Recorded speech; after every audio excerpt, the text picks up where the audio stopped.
It's me again. I hope you've had a very fruitful week. How have you been? That being said, how have you been? I've had a pretty wonderful week, and I hope you did too. Now, if you didn't, I just want you to know you are not alone. And although this week hasn't been an excellent week, I know that it will be better. Don't give up. Focus on the little happiness that you have.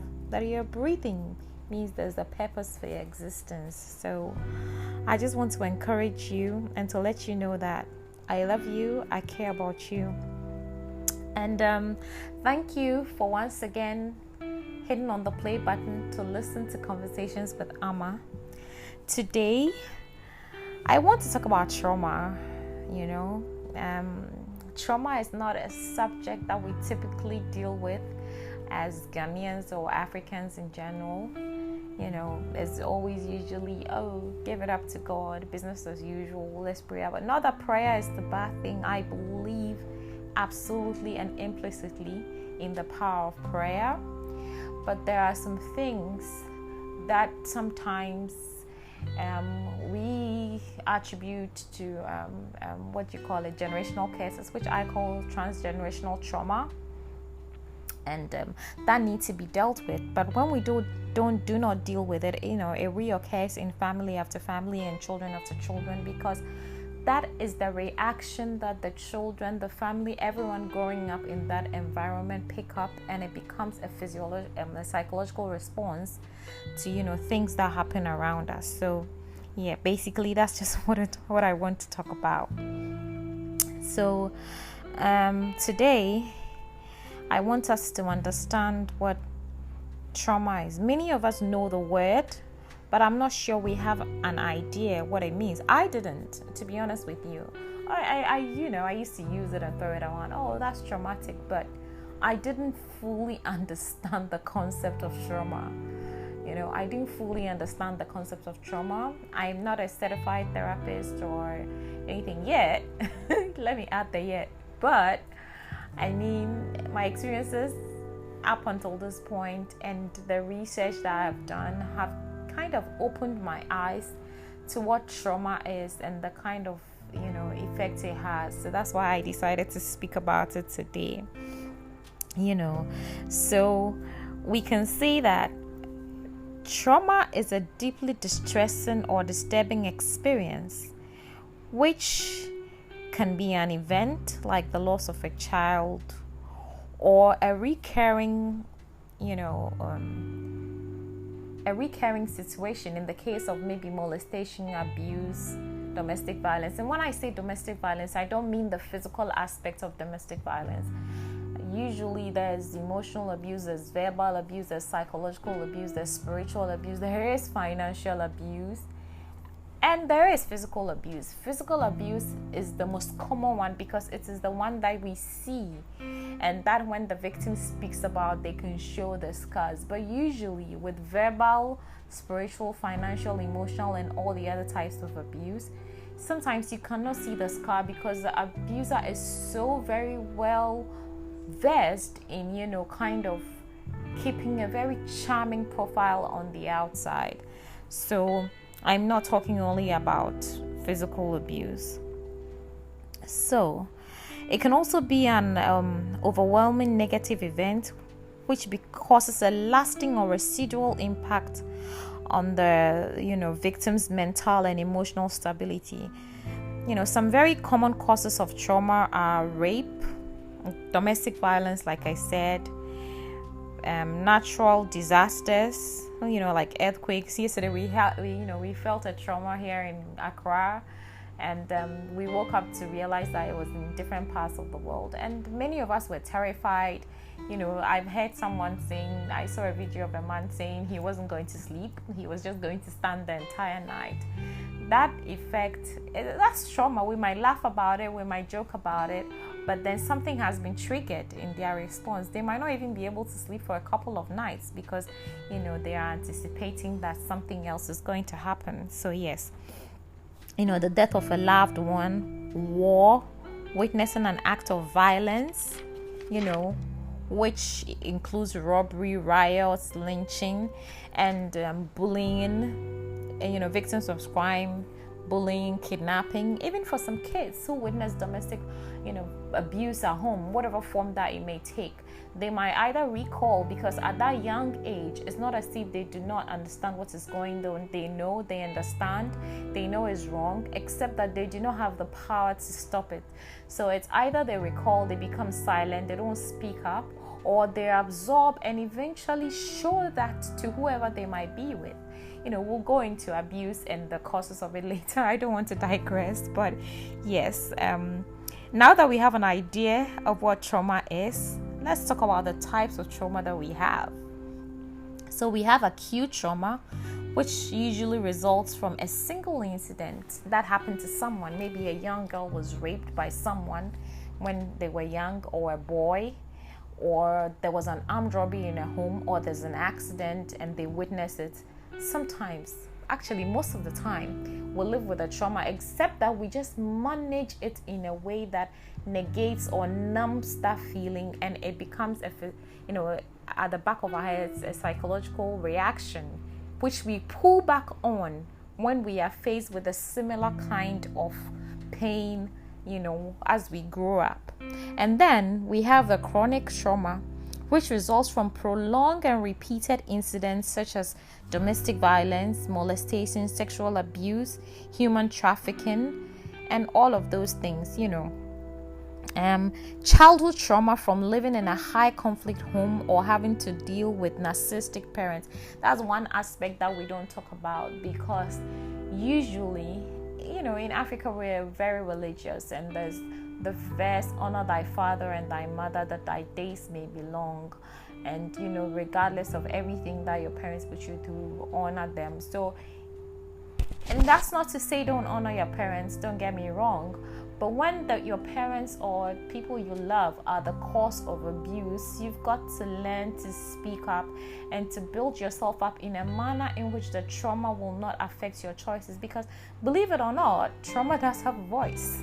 That's the title of today's episode. Trauma has a voice, and it affects your choices, it affects your thought pattern, it affects how you react to things, and it affects many, many, many other aspects of your life.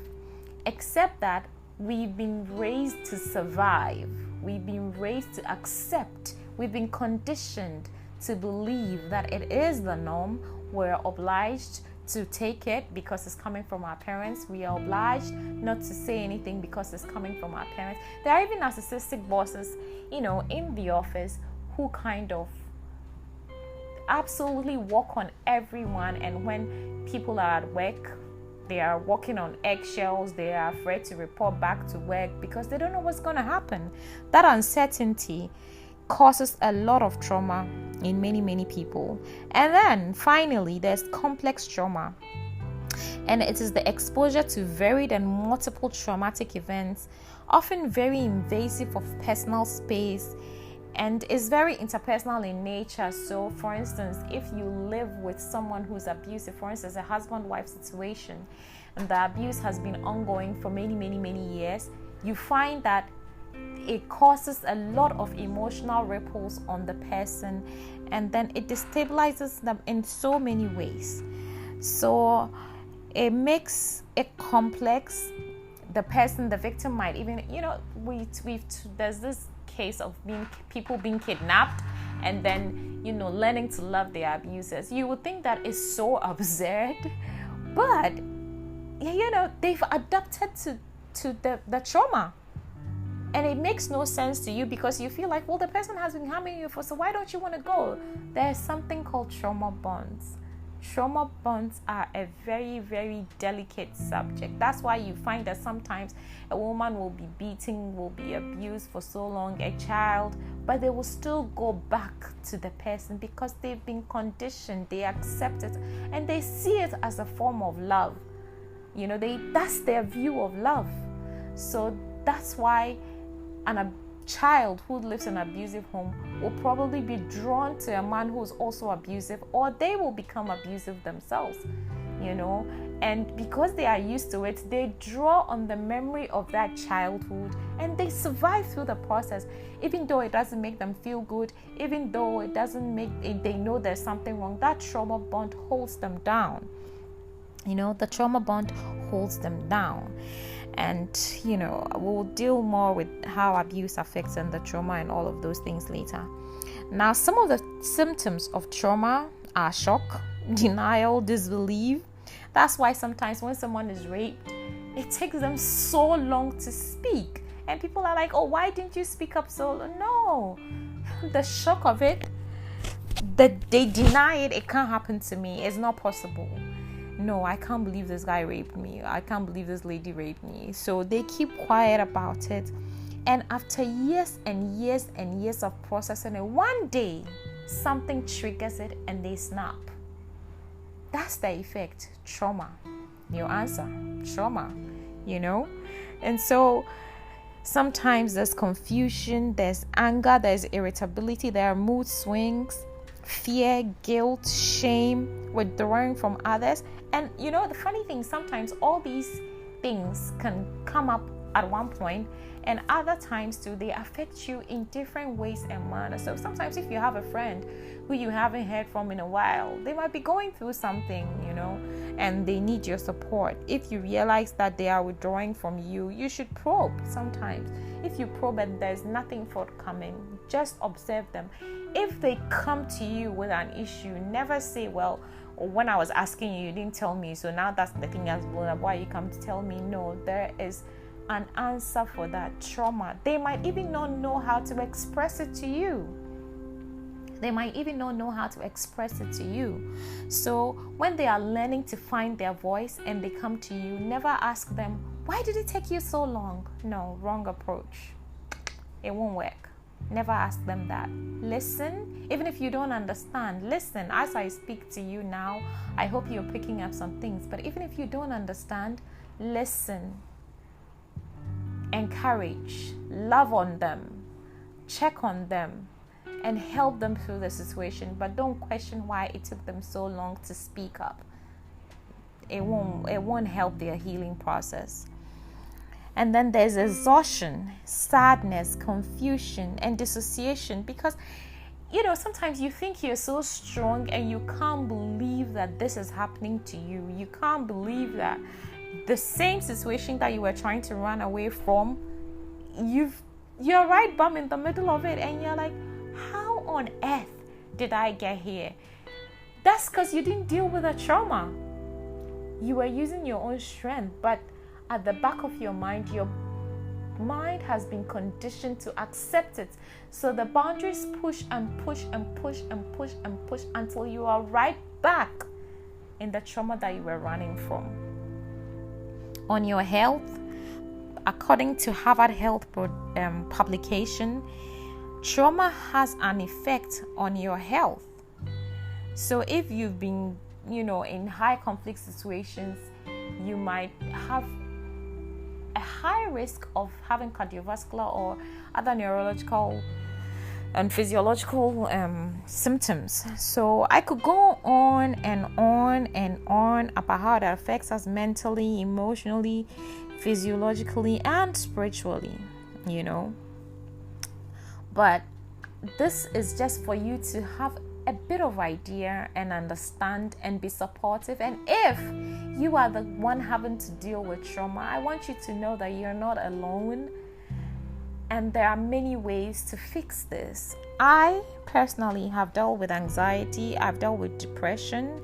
And even I've dealt with sadness. I've dealt with dissociation and so many of the other things. It took me even years of research to even name it, because you see, I didn't want to accept that I was going through these things. So how was I going to heal? Acceptance is a form of healing. It's the beginning of healing. I would say acceptance is the beginning of healing. And as the years went by and everything, I had some physiological symptoms, which included my eye twitching. It will twitch for no reason. And then I had abnormal bleeding, for over 2 years. I will go to the hospital. The doctors will check every single thing, and they will say, there's nothing wrong with you. Are you going through a stressful situation? I will smile and say, no, I'm not. But I just felt it was normal. I was reacting as if it was normal because I didn't want to accept that was the situation in which I was. So maybe I was in denial, And so the things that I went through physiologically were deeply rooted in the trauma, but because I wasn't accepting it, I didn't know how to heal from it, So it's subconsciously impacted on the choices I made, and most of the time putting myself last. Don't get me wrong at all. Being selfless and kind is a good trait to have. And when you give so much of yourself and get not even 5% of that back, you will lose yourself. I mean, how do you pour from an empty cup? That's a phrase that we throw around, but that is the fact of the matter. How do you pour from an empty cup, which happens to be yourself? So if you're losing yourself because of trauma and the choices because you feel like, acting in a certain manner will sometimes fix the stress, it will not. It will rather deplete you of everything that you have until it breaks you to the point where you need to go back and fix that trauma. Grief is a form of trauma. Losing people is a form of trauma. Rape, domestic abuse, everything that constitutes trauma happens to us on the regular. We know people that have gone through it. We assume that because they are smiling or they are living on or carrying on as usual, it is fixed. But sometimes it is not. So maybe they might become withdrawn. They will not even want to go out anymore, do certain things. And it's not because they are even aware. They just feel like they've changed or they've matured or something. But sometimes that is the voice of the trauma that they've gone through now dictating how they operate and act, So, this is a deep one for me. So, yeah. Trauma is a complex subject with many varied symptoms for every individual. But if you survived or are living with any kind of trauma, I urge you to first forgive yourself, especially in the case where the trauma was as a result of the actions of someone. You've got to learn to forgive yourself and anyone who has caused you, trauma. Because forgiveness is a difficult thing, because sometimes, most of the time, people feel like, well, they have to pay for what they've done to me. No. You can forgive them without necessarily even being in their space, because what it does is it helps you to heal wholly. It helps you to heal wholly. So when you're ready and you want to deal with it, I don't force people to, say, oh, I've forgiven them. You've got to be ready. Don't say it for saying sake. You've got to be ready to let it go, let them go, let the pain go, let yourself go, so you can move on from that. Otherwise, it will still affect the choices. You will not see clearly in the decisions that you make. And the point is, people are going to say, oh, you probably have not forgiven because right now, the person that you are, you're not that person anymore. So some of the boundaries and the envelopes that have been pushed and, kind of derailed or bowled you over, you will not allow those things to happen again. So when you stand your ground, there's the assumption that, oh, you've not forgiven because you're standing your ground. But what people forget is when you heal, you are not the person that you were any longer. So now that new person has set boundaries. Now, if they understand and they've truly realize that you need to heal, they will understand. Anyone else who doesn't understand those boundaries doesn't deserve to be in your life. That's what I will say. So, yeah, let's go on. Forgive if you can, but you need to take your time, but do that.